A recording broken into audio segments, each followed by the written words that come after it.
Every night before bed, Tommy prayed for his mother to come back. Sometimes he woke up in the middle of the night calling out for her. But one night, a new dream invaded his sleep. He was at school building a tower out of blocks when a plane came through the window. It landed on the roof, opening its side to reveal a beautiful woman inside. "Come with me," she called down. "We'll fly to a land where there's no more homework and every day is Saturday." Tommy scrambled up the ladder and snuggled into her side as they soared through the sky. Then he woke up. He missed his mom so much that he wished this dream could be real. "No more homework, huh? That sounds like a great place." He turned to his dad, who was sleeping soundly in the bed beside him. Sure, his mom was gone and their lives weren't easy, but he had a wonderful, if slightly weird dream, and that made him happy. Mia's dream was different. She dreamed of a life free from the suffocating expectations of wealth, a life where she could make her own choices and forge her own path. While most 21-year-olds were figuring out love lives, first jobs, and part-time flings, Mia had a secret. She was born into money, her father being the owner of a large corporation. But she chafed under his control and resented his choice of her future husband. That's why she moved in with Jake and Tommy. It wasn't just about being free from her father's influence. It was about experiencing life authentically. By hiding her identity, she could blend in, work toward her degree, and maybe even find love without her father's interference. But as weeks turned into months, Mia found herself growing attached to this unconventional family. She liked watching Jake teach Tommy how to ride a bike, sharing stories over home-cooked meals, even listening to Tommy excitedly narrate his day at school. In turn, Jake started leaving little surprises for Mia. A new book on automotive technology when he knew she was studying engines, a bouquet of sunflowers when he found out they were her favorite. Small gestures that spoke volumes about the man she was falling in love with. Meanwhile, Tommy adored Mia. She was patient with his endless chatter, enthusiastic about his Lego creations, and even joined him for his Nerf battles. "You suck," Tommy yelled, wielding his weapon with mock ferocity. "Prepare to be vanquished." Mia dodged his attack, laughing. "Never underestimate your opponent, young warrior. Even the strongest can be defeated by the smallest." She tickled him mercilessly. Tommy squealed, trying to retaliate. Jake watched them play, a smile tugging at his lips. Seeing his son so happy made his chest ache with gratitude toward Mia. He wanted to tell her how much he appreciated her, how he valued her presence in their lives. But he hesitated. He knew nothing about her past, her family, or why she chose to live with him and Tommy, and he respected her privacy.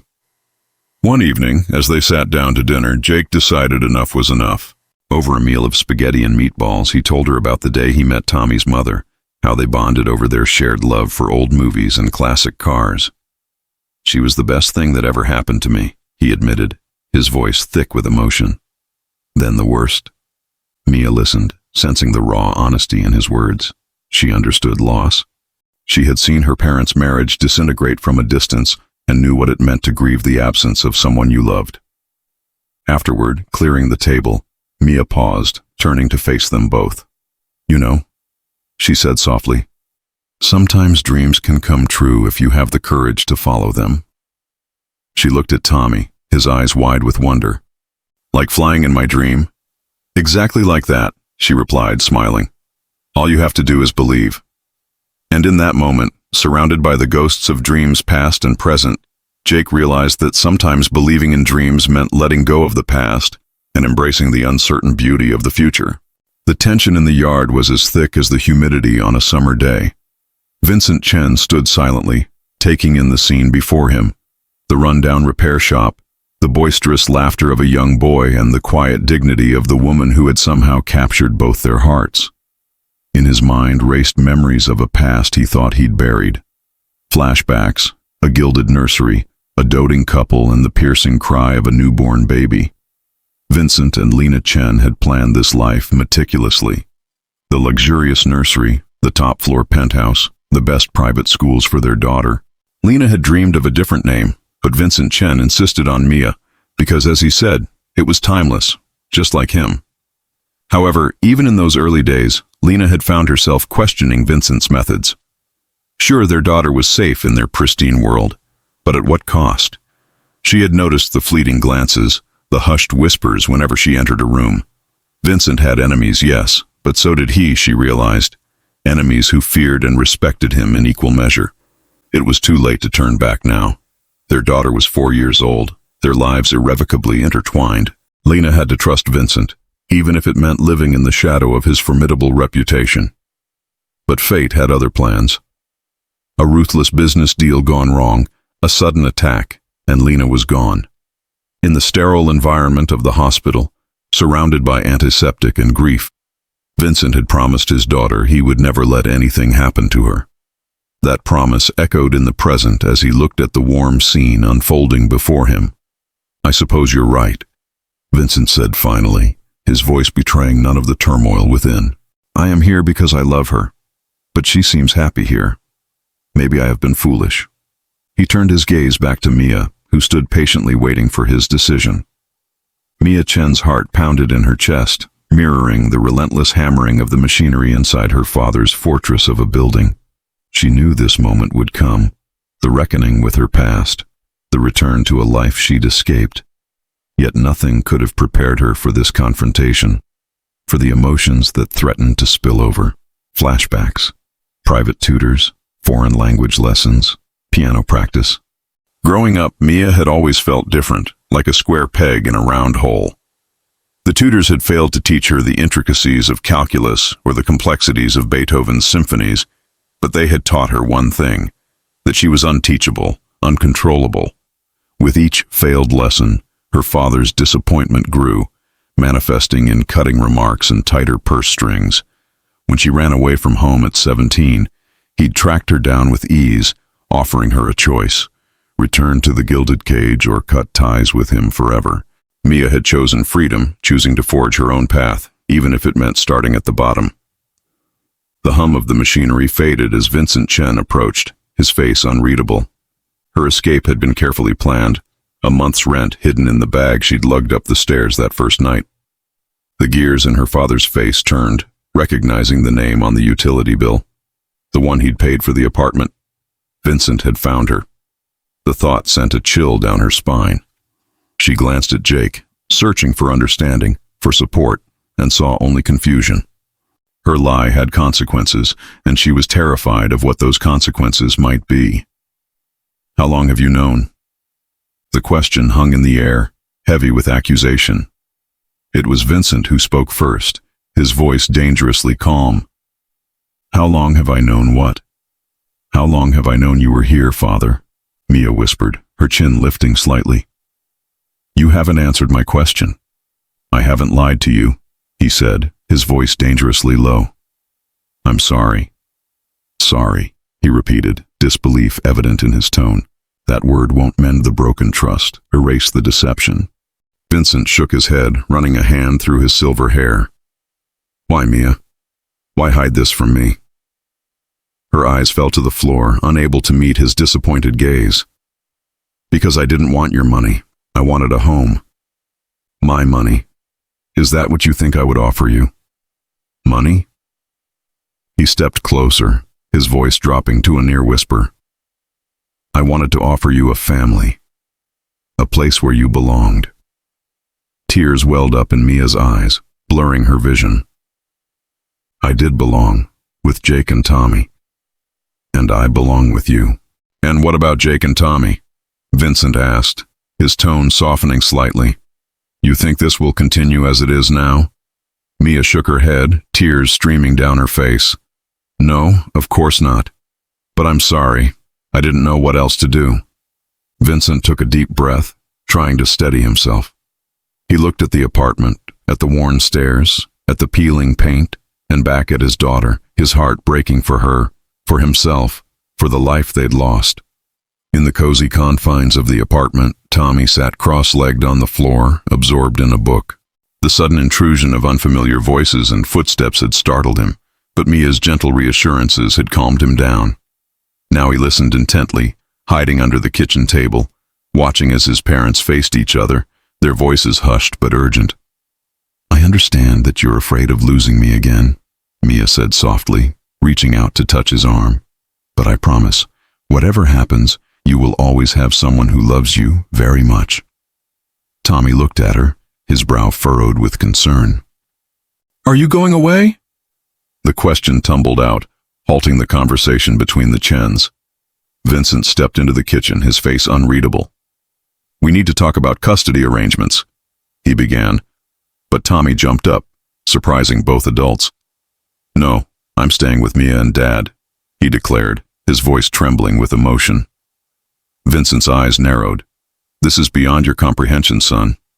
"Am not," Tommy retorted, puffing out his chest. "I'm not a baby anymore." Mia knelt down before her son, meeting his gaze steadily. "You're right, sweetheart. You're not a baby, and you get to decide where you want to live." The words were meant for Tommy, but the quiet challenge resonated with Vincent, who hadn't bargained for this level of resistance. Days blurred into weeks, each day bringing fresh complications and forcing new compromises. Vincent's sleek black car became a regular sight outside Sullivan's Auto Repair. There were joint doctor's appointments, dentist visits, and awkward dinners. Despite the difficulties, Mia found a rhythm in the chaos. Weekends were spent with Jake and Tommy, during which time Vincent would either leave town or occupy himself in the guest room. The arrangement wasn't ideal, but it worked. One rainy Saturday afternoon, Mia found herself in the yard once again, this time with Tommy and Vincent. The boy had fallen and scraped his knee, and Mia was tending to the wound while Vincent watched with a detached air. "I've talked to a lawyer," Vincent began, pulling out a check from his wallet. "And if you agree to full custody, I'll make sure Tommy is taken care of financially." The words hung in the air, dripping with unspoken meanings. Mia met his gaze steadily. "I appreciate the offer, but I'm not giving up my son." Vincent stared back at her, surprise flickering across his face. "After everything I've done for you, this is how you repay me," he said, his voice tight with restrained anger. "Everything you've done for me," she echoed, her voice softer now, "was for love. Because you loved me. You never asked for anything in return." "I see," he murmured, realizing he'd misjudged her. As the rain intensified, the yard became a battleground of emotions, a war of wills. Vincent pushed on, his voice hardening. "Don't you see that this situation is untenable? How can you expect me to watch you raise my son?" "I don't expect anything," Mia said quietly.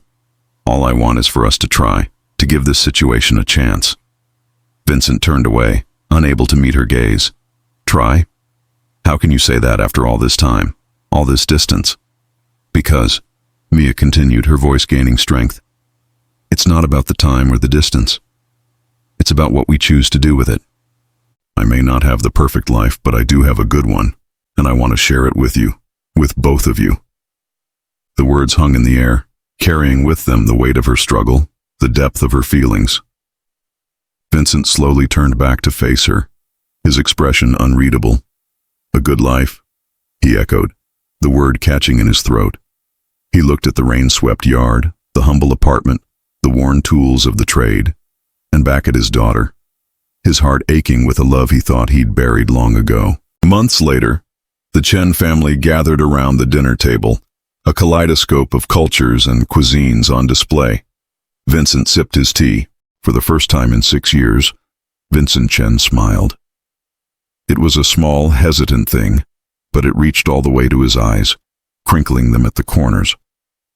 Beside him, his daughter Mia blushed, but didn't look away. Vincent's gaze was fixed on the young couple before him, their silhouettes outlined against the light of the setting sun. "So this is the girl you've been seeing," he said softly, turning back to Mia. "You know, I always thought I would find her again, but honestly, I never dared to hope." Mia's eyes were shining. "What do you mean?" Vincent gestured to the yard before them. A makeshift seating area had been set up outside Sullivan's Auto Repair, complete with a grill and a banner that read, "Home is where the heart is." It was a far cry from the lavish parties he was accustomed to, but there was a warmth here, a sense of belonging that he couldn't remember feeling. Then he saw the family. Her son Tommy was helping Jake fix a car while another man, presumably her boyfriend's father, regaled a group of guests with amusing stories. Mia's mother had passed away when she was just a baby, and Vincent hadn't dared to ask too many questions about the father who'd raised her. But looking at the love in his daughter's eyes, the pride in Tommy's stance, the quiet strength in Jake's hands as he tightened a bolt, Vincent knew he had nothing to worry about. This was a good man who loved his family and would do anything to protect them. He turned back to Mia, his daughter, his only child, the only reason he had to carry on. "Tell me," he said, his voice gruff with emotion.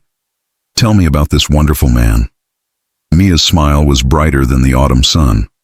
"Well, he makes the best pancakes, and he knows all the words to my favorite songs, and he helps me with math, and he never gets mad when I forget to put my toys away." Vincent laughed, a rich, full sound that echoed in the gathering dusk. For the first time in a long time, he felt a sense of peace settle over him. He looked at the couple again, at the happiness radiating from them, and he knew there was nothing he wouldn't do to keep them both safe. "All right," he said finally, extending his hand to Jake. "Vincent Chen, thank you for keeping her safe." Jake shook the offered hand, still somewhat stunned by the turn of events. "Jake Sullivan, and she's been taking care of us just as much." As the SUVs pulled away an hour later, Vincent kept his promise to return for dinner the following week. And soon after, he was a regular fixture at Sullivan's Auto Repair, bringing not just food but laughter and stories of his daughter's childhood. In return, he heard about Jake's dreams for the business, his hopes for the future. They talked about cars and music and the best places to buy groceries. Two dads getting to know each other over the hum of a refrigerator and the scent of frying bacon. One day, Vincent surprised them by announcing, "I think it's time we had a proper celebration." Soon, the backyard of Sullivan's Auto Repair was transformed into a wedding venue. 6 months later, the wedding was a small affair. Vincent Chen walked his daughter down a makeshift aisle while Tommy served as ring bearer, his small chest puffed with pride. The guest list included mechanics, college classmates, and business executives, an unlikely mix that somehow worked perfectly. As Jake and Mia exchanged vows under a simple arch decorated with autumn flowers, Vincent Chen wiped away tears he didn't expect to shed. His daughter had found something worth more than all his wealth combined. She had found home.